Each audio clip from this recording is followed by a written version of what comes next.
Halo semua. Seperti yang kita ketahui, semua yang ada di alam semesta ini adalah suatu materi. Misalnya kertas, besi, air, dan lain sebagainya. Pernahkah kalian bayangkan jika materi tersebut kalian belah secara terus-menerus, apakah yang akan kalian dapati? Misalnya, saat kita merobek kertas menjadi lebih kecil secara terus-menerus, maka pembagian itu akan sampai pada batas yang terkecil hingga tidak bisa dibagi lagi.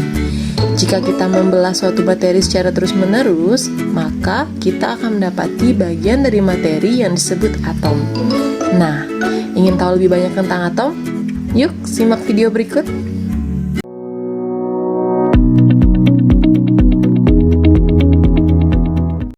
Jadi bersama saya Ray Desi, pada video pembelajaran kali ini kita akan belajar bersama-sama tentang perkembangan model atom materi kimia SMA kelas 10. Tujuan dari pembelajaran ini yaitu untuk membandingkan perkembangan teori atom mulai dari teori atom Dalton hingga teori atom mekanika kuantum. Atom adalah dasar penyusun suatu materi yang tak tampak oleh mata kita. Walaupun demikian, beberapa ilmuwan telah memperkirakan gambaran dari atom-atom melalui hasil eksperimen. Gambaran imajinatif dari atom inilah yang disebut dengan model atom. Nah, gagasan tentang teori atom ini pertama kali dikemukakan oleh filsuf Yunani yang bernama Demokritus. Menurut Demokritus, suatu materi tidak bisa dibagi secara terus-menerus. Hal ini maksudnya pembelahan materi akan ada pada tingkat di mana kita tidak bisa membaginya lagi. Bagian yang tidak bisa dibagi inilah yang disebut dengan atom. Selanjutnya, John Dalton mulai menyempurnakan teori Demokritus. John Dalton berpendapat sebagai berikut. Yang pertama, atom adalah partikel terkecil yang menyusun suatu materi. Yang kedua, atom-atom dari suatu unsur adalah identik. Dan yang ketiga, dalam suatu reaksi kimia terjadi penggabungan atau pemisahan atom. Selanjutnya, atom-atom ini ditata ulang sehingga membentuk komposisi tertentu. Yang keempat, atom dapat bergabung dengan atom lain membentuk suatu molekul dengan angka perbandingan bulat dan sederhana. Model atom Dalton ini digambarkan berbentuk seperti bola pejal yang sangat kecil. Teori atom yang ketiga adalah teori atom Thomson. Menurut Thomson, berdasarkan hasil eksperimennya, dia menemukan adanya muatan negatif di dalam suatu atom yang disebut dengan elektron. Penemuan dari elektron ini otomatis meruntuhkan teori atom sebelumnya, yaitu teori atom Dalton. Ternyata atom memiliki partikel-partikel lain di dalamnya. Menurut Thomson, atom berbentuk seperti bola yang bermuatan positif dan elektron yang ada di seluruh bagiannya. Thomson menganalogikan bahwa atom seperti roti kismis dan kismis dianalogikan sebagai elektron. Nah, yang keempat adalah teori atom Rutherford. Rutherford bersama muridnya melakukan eksperimen dengan menembakkan partikel alfa ke lempeng logam yang tipis. Berdasarkan hasil eksperimennya, ternyata ada partikel alfa yang dipantulkan di dalam atom, sehingga Rutherford berpendapat bahwa ada sesuatu yang padat di dalam atom yang membuat partikel alfa tersebut terpantul. Bagian dari atom tersebut inilah yang disebut dengan inti atom. Penemuan inti atom ini otomatis menggugurkan teori atom sebelumnya, yaitu teori atom Thomson. Dengan kata lain, Rutherford menyempurnakan teori atom Thomson. Menurut Rutherford, atom terdiri atas inti atom yang bermuatan positif dan dikelilingi oleh elektron yang bermuatan negatif.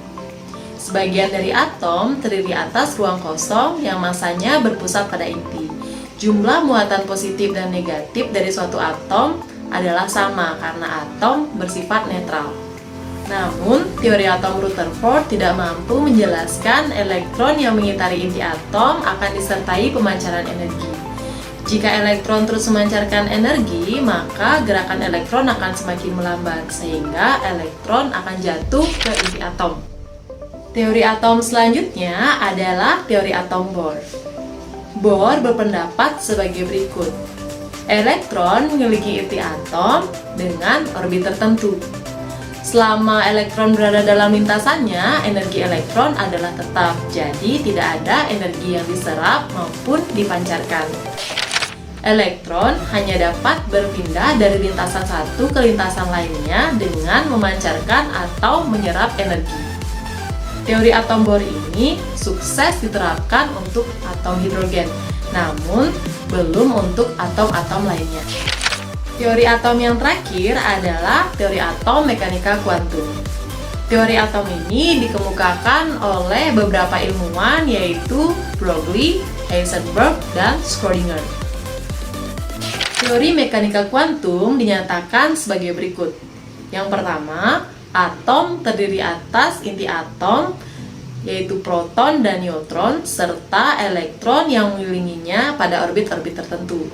Yang kedua, orbital adalah ruang di sekitar inti atom yang merupakan tempat kebolehjadian menemukan elektron. Dan yang ketiga, kedudukan dari suatu elektron dapat ditentukan dengan bilangan kuantum. Oke, setelah penjelasan tadi, yuk kita coba salah satu latihan soal. Elektron berada pada lintasannya dengan tingkat energi tertentu dengan menyerap atau membebaskan energi. Hal ini dikemukakan oleh A. Rutherford, B. Thomson, C. Dalton, D. Democritus, E. Niels Bohr. Sudah tahu jawabannya ya? Ya, jawabannya adalah E. Niels Bohr. Baik, sekarang kita coba pertanyaan selanjutnya ya. Percobaan yang menemukan adanya bagian dari atom yang bermuatan negatif ditemukan oleh A. Rutherford, B. Thomson, C. Dalton, D. Democritus, E. Niels Bohr. Sudah tahu jawabannya? Ya, jawabannya adalah B. Thomson. Sekarang tentunya kalian sudah tahu bagaimana perkembangan teori atom. Semoga kalian suka video ini ya. Semangat belajar dari mana saja, kapan saja, dan dengan siapa saja. Sampai jumpa.